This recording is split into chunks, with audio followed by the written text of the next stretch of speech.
Foi suspenso no Supremo Tribunal Federal o julgamento sobre a isenção de IPI e redução de 60% na base de cálculo do ICMS sobre defensivos agrícolas.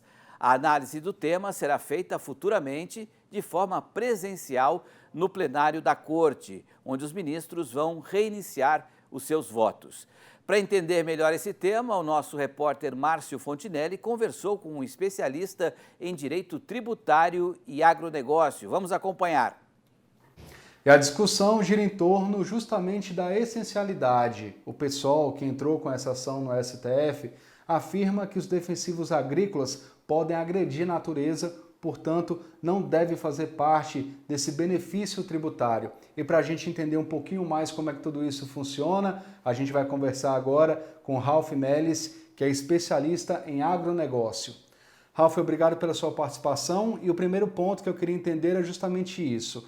Quando que uma situação de desconto tributário, um benefício tributário é aplicável em determinadas ações no agronegócio e principalmente em relação aos defensivos? Olá, Márcio, é um prazer falar contigo, com a sua audiência. Exatamente, o que chama a atenção, né? Esse julgamento está agora no Supremo Tribunal Federal, o ministro André Mendonça fez um destaque para ser julgado agora no plenário virtual, mas é uma ação de 2016 contra um benefício que vige desde 1997, que é a redução de base de cálculo dos defensivos agrícolas que estão ali listados na cláusula primeira do Convênio 100 de 97.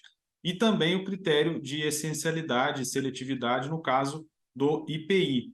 Então, o critério, na verdade, ele já está posto há bastante tempo, né? Inclusive, as tabelas de IPI vêm reiteradas com alíquota zero para produtos que são essenciais para a vida, né? Essenciais para a segurança alimentar, essenciais para garantir a alimentação da população brasileira e mundial. Então, é uma ação de 2016 que trouxe aí de volta a discussão, principalmente na esteira também da Emenda Constitucional 132, mais conhecida como reforma tributária, que agora trouxe o chamado imposto do pecado. Então, as coisas no Brasil não acontecem por acaso, Márcio. Ralph, nesse caso, como é que fica o entendimento em relação à ação do governo, já que essa ação está sendo questionada no STF? O governo tem o direito de ter essa classificação ou ele precisa seguir alguns critérios para conseguir aplicar essa questão dos defensivos, esse benefício em relação à tributação nos defensivos agrícolas? Pois é, Márcio, se você analisar como vai ser o imposto, chamado imposto do pecado, imposto seletivo, causa um pouco mais de preocupação, porque é muito aberto aquilo que causa dano à saúde. Há uma controvérsia muito grande se o defensivo de fato causaria, né? Ninguém usaria de sã consciência um produto no alimento com o viés sádico de causar mal à saúde dos seus clientes. Mas no caso atual, é uma questão que está muito objetiva. Se você pegar o Convênio 100, ele trata diretamente todos os estados dando um benefício fiscal sobre determinado produto, sendo ele, claro, nocivo não é, mas mesmo que o fosse, não é essa a questão que está em jogo, porque não é o ICMS, um imposto, ele está pautado pela seletividade e essencialidade, mas nesse caso o benefício é estendido a vários outros produtos. No caso do IPI, que é o governo que faz a tabela, então ele tem essa discricionariedade, aí é uma discussão mais ampla do que seria essa essencialidade. Então, assim, a ação, inclusive, curiosamente, a Advocacia Geral da União, ela é favorável pela constitucionalidade, diferentemente da PGR. Então, o governo, nesse caso, ele fica, de certa forma, amarrado com a própria legislação que direciona o que é o caráter de essencialidade para fins de IPI.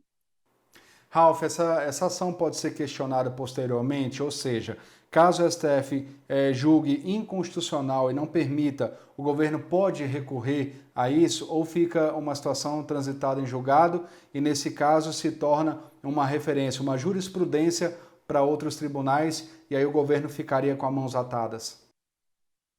Olha, mas como a gente está na instância superior, né, esse é um problema sério no Brasil, porque você vê, é uma ação que foi, claro, por ser de constitucionalidade, mas ela foi direcionada por um partido político ao Supremo. O que o Supremo decidir, salvo os recursos próprios do regimento do Supremo, embargos de declaração, embargos, enfim, divergência, se houver, mas se ficar definido no Supremo Tribunal Federal, ele vai ser irrecorrível. O que pode acontecer nesse caso, como são benefícios fiscais outorgados por todos os estados, no caso do convênio 100 de 97, ou pela própria tabela TIP do governo, com base na lei, não só na cabeça do governo, o que pode acontecer é uma mudança legislativa. Né? Hoje no Brasil o que tem acontecido é isso, o Supremo Tribunal Federal, infelizmente, tem invadido algumas competências e o Legislativo tem se pontuado, né, se pautado para corrigir. Afinal, quem legisla no Brasil é o Poder Legislativo. O Supremo Tribunal Federal interpreta a Constituição e verifica se os dispositivos infralegais, como é o caso, se eles se amoldam ou não à Constituição. Se a gente ficar discutindo questões de saúde, se faz bem ou faz mal no âmbito totalmente das ideias, sem pautar pela questão técnica, o Supremo vai sempre poder dizer o que a gente vai comer, o que a gente vai beber, o que a gente vai vestir, como a gente vai viver, e não é assim que está colocado o ordenamento jurídico brasileiro, Márcio. Ralf, muito obrigado pela sua participação no Rural Notícias. Eu que agradeço. Pois é, ainda não há uma data, né, para que o Supremo Tribunal Federal retome o julgamento sobre a isenção de IPI e a redução de 60% na base de cálculo do ICMS sobre defensivos agrícolas.